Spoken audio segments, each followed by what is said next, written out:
I'm saying? We back with another video. It's your boy Twitter on it, you know what I'm saying? As you can see, what they say, top 10, I gotta look at you, top 10 best new summer 2021. When you talk, just like sometimes it don't sound right, like it sound like it's incorrect. That's crazy. But before we get into this video, you know what I'm saying? You know what I'm saying? I need y'all to go to Twitch right now. I'm probably streaming. Did I type it in right? I should be streaming at 11. I'm supposed to be streaming. You know what I'm saying? We doing the anime tier list. You know what I'm saying? We doing an anime tier list. I don't know if you gonna catch it in time, but as you can see, you know what I'm saying? Anime tier list. You know, so as you watching this video, I'm probably doing an anime tier list. Or it's over. You know what I'm saying? We finna get straight into this. You know what I'm saying? Make sure y'all like the video. Comment down some fog and react to. You know what I'm saying? Some fog. This finna go. Yep, it's that time again. Today we're counting down on what I think are my personal top 10 new anime from this summer season. Comparing this to my pre-season video, I'd say that there are some major surprises that the season gave us. It just shows us that it's never too late to count something out. Without further ado, let's get the ball rolling. Starting off, we have The Detective is Already Dead. Also, y'all let me know y'all favorite animes down below. Interact with me, you know what I'm saying? Also, I heard that One Piece isn't the longest anime. It's actually an anime called Case Closed. And stuff. Over 1,000. I can't. I gotta get closer, my bad. In my pre-season video, I placed this show as a top contender for anime of the season. Having read some of the source material since then, I stand by my words. However, that would be if we're talking source material, because the adaptation is being quite pedestrian, to put it lightly. The show's definitely a contender in the race for the most polarizing anime of the season due to some creative decisions made during adaptation. That's not to say that it will become a bad show. Far from it, in my opinion. Also, you know what I'm saying? On my videos, you should be able to go and change the quality, you know, especially on the streams. That's why it's still here on this list. I think that as far as the production side of things are concerned, such as the art, the sound direction, and all of that sort of stuff, the show is still amazing as expected. Let's get straight. Mysteries are still fun to follow, and I still applaud the chemistry between our main duo of detectives. However, there seems to be something when it came to translating the emotions from the book into anime form. That, and the unfocused genre, seems not to help matters for the general audience. Overall, I do really like this show, but I say that the adaptation can use some work, which is why The Detective is Already Dead is just number 10 on this countdown.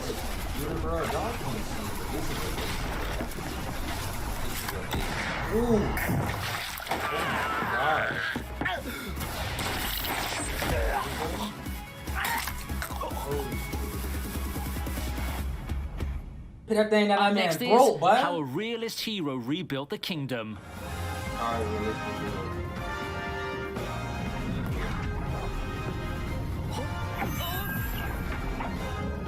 Bro, these days, you can't even judge an anime by its cover, bro. You actually gotta watch it and read. Like, you actually gotta watch it and just basically watch it through. Cause like the beginning can be trash, but so on in the end, like in the series, it can get lit and become one of the top animes. It's crazy how this crap work, bro. Like, always starting the anime, bro, I'd be like, oh, here we go again. Dragon Quest, the beginning was, I'm still watching. It was, you know, it's like, man, you know what I'm saying? But it's starting to get good. The time I got reincarnated as a slime, I'm watching that now. The beginning, that's okay. You know what I'm saying? It's just, I guess it's just a me thing. I gotta continue to watch it. You know what I'm saying? It's lit though. But yeah, man.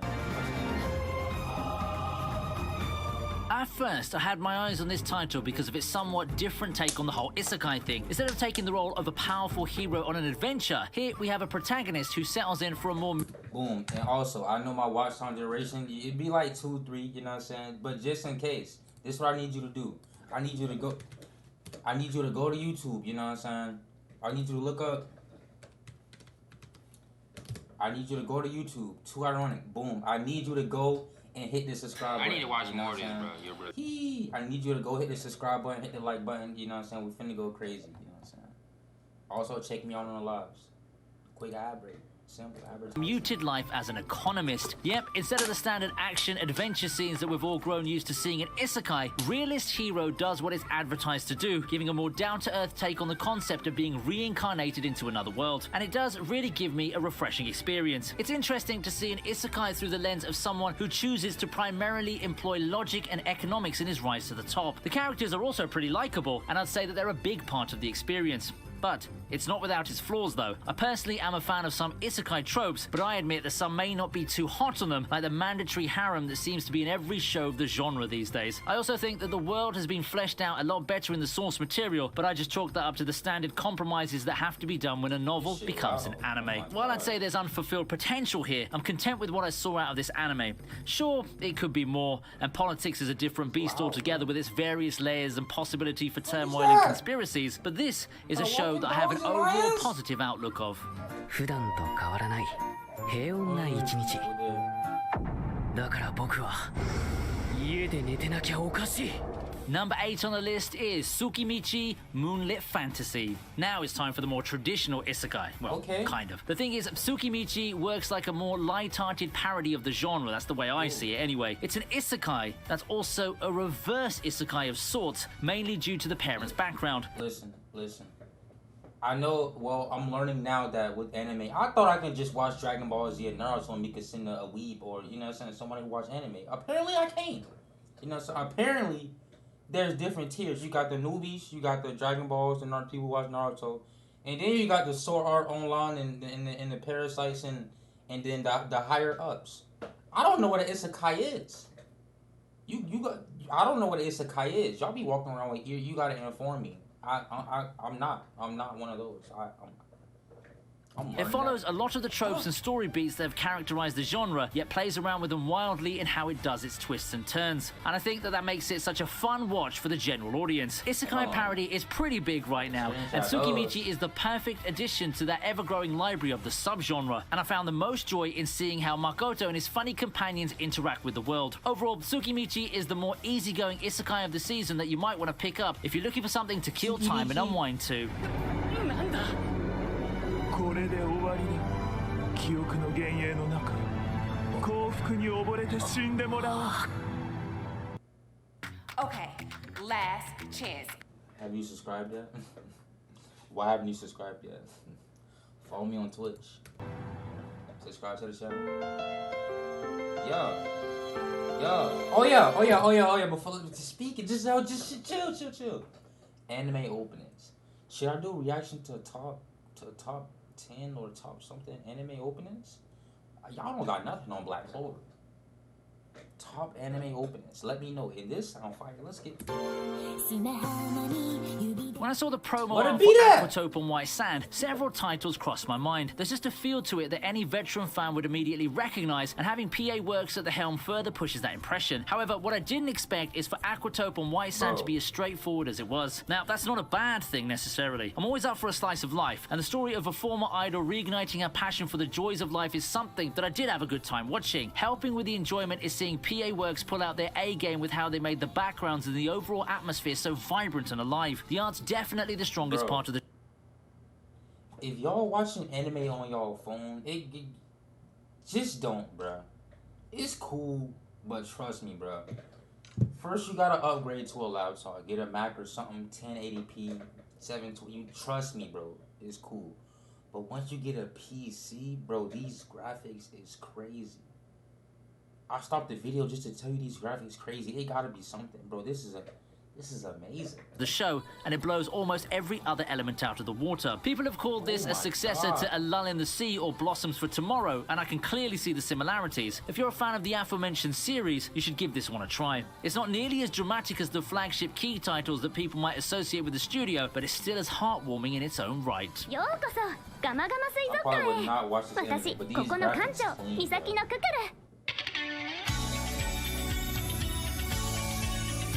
Yeah. Coming in at number 6 is Words Bubble stop. Up Like Soda Pop. And Yeah, now so we this have a probably gonna be surprise copyrighted. movie on the list. Bet you didn't see this one coming now, did you? For a whole lot of you, the boy meets girl story of Cherry and Smile may be something that's quite familiar to you. Two people coming together, falling in love while becoming each other's pillars of support as they grow together. It's not the rarest anime movie out She fell hard as fuck.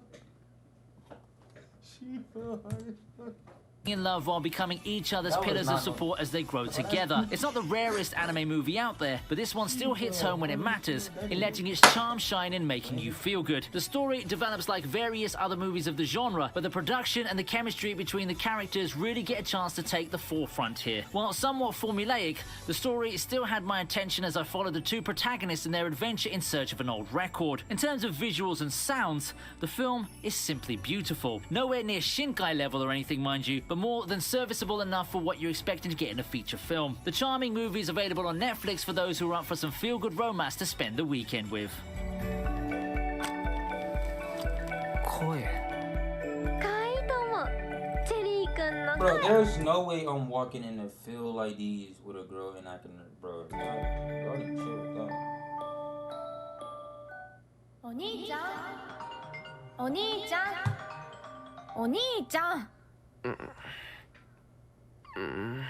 あ、起きたガラケーあ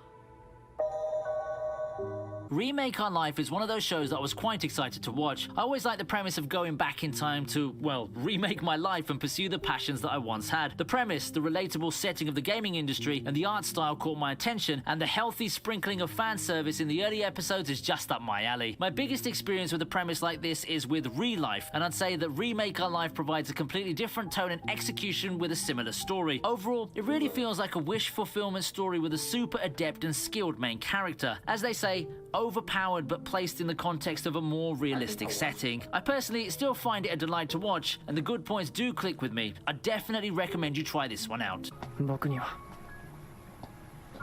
何ができるんだろう伊達天と呼ばれる戦いの神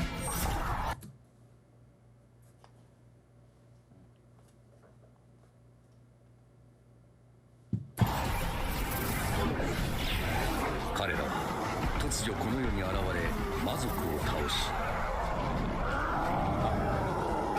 しつこいの What happens when you put together the brains behind interspecies reviewers, the artists behind Dragon Maid and Studio Mappa? Yep, it's Idaten Deity's No Only Piece. At first glance, the show immediately looks like the brainchild of the two creators. Yo, this He's No Only Piece. At first glance, the show immediately looks like the Yo, why is it so hard to capture my vision? Why is it so? Hold on. It's Idaten Deity's No Only Piece. At first glance, the show immediately looks like the brainchild of the two creators, and if you're expecting a healthy mix of the series associated with them, then you'd pretty much be correct. I've not given the series its proper pre-season welcome, but I'd say that there's not really much to unpack if you're talking about the premise of Idaten deities. God puts an end to the era of demons centuries ago. The new generation doesn't know of those feats and battles, and it's up Yo, hold on. That's a claim, into the bro. era of But this demons is a centuries different ago. type The of, new like- generation doesn't know. This is like a different type of anime style, bro. Hold on. I need to analyze, bro. What is this called? Hold on. I have to take a thumbnail of these. Those feats and battles, and it's up to the last member of the old guard to train the new misfits in the looming battle against the resurrected demons. It's pretty much supernatural shonen given a very colourful and wacky visual style thanks to the two creators involved. And of course, some raunchy content, but what did you expect? Shonen It's pretty got the surprising to best see anime, bro. Mappa I'm work sorry. on a They show got with the this best visual style after seeing a common thread among their big hits, but they've done a good job with this, all things considered. I find the show quirky and fun to watch, and if you look closely enough, there's been some clever world building amidst the fighting and the fan service. It might not be the shonen for everyone, but it's something that I'd recommend to seasoned anime watchers. 幼児体系のスーパーバーガ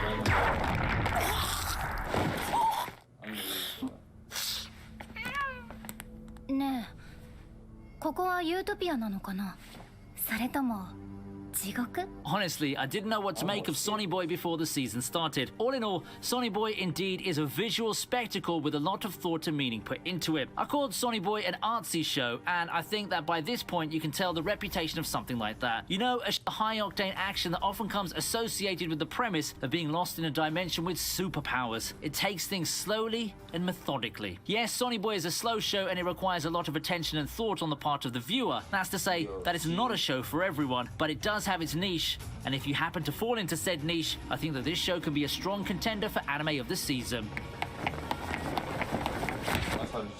That's how Jump Force characters runs.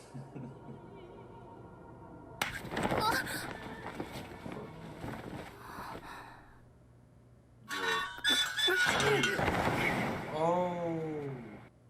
Great mystery. Yo, see, that's why you gotta watch animation. I was finna skip this. Something told me not to. That's why you really gotta actually watch it.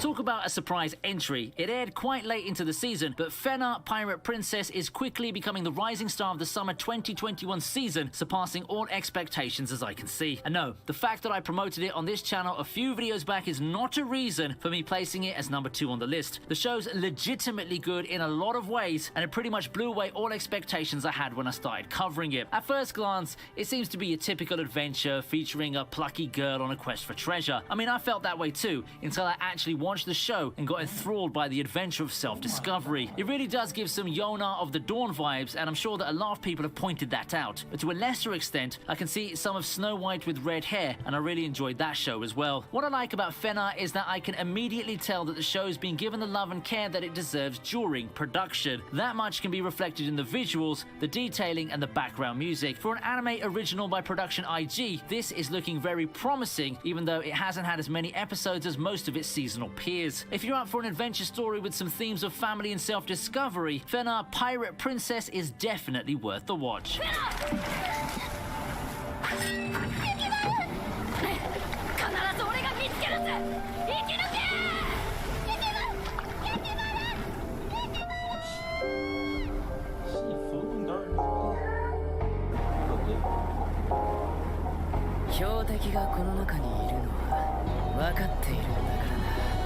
And here, my friends, at the top of the list is a show that definitely didn't disappoint. In my pre-season video, I praised the show to high heavens for its unique visual appeal, its enchanting music, bias for Yuki Kajura aside, and its execution of the whole Victorian Europe setting. Consider those expectations met, and I can confidently say that the case study of Vanitas is a legit contender for anime of the season, whether I take into account my personal opinions or not. What did I say?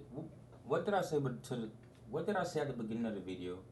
It was called Case Closed, okay. What starts off as a premise of a mystery slowly unravels into a very multi-layered story about some striking themes, chief among those, the idea of self-worth and guilt. It helps that the characters come with their own complex. He used this as a thumbnail once. Complexities and intricacies, even characters portrayed to be eccentric, naive, or goofy eventually reveal hidden depths, and those work so well with the story that the narrative is trying to tell us. The complexity, along with the blend of serious and comedic elements, come together to create a show that can be enjoyed by viewers of all tastes and interests. Plus, it's got a lot of good-looking guys for the girls. While some scenes have been cut from the manga as usual, I don't think that they really detract from the experience here, in contrast to The Detective Is Already Dead. Hey, I used to walk like these. Y'all be walking like these, you know what I'm saying? Naruto. Usual, I don't think that they really detract from the experience here, in contrast to The Detective Is Already Dead, which I mentioned a while ago. I think the Vanitas anime still manages to capture the magic of the manga in its own way, and that's why I have this as my #1 new anime of summer 2021. No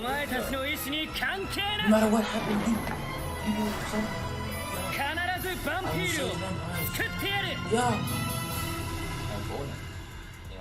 How's your list? Oh, that's gonna be it for the video. I hope y'all enjoyed. It's your boy,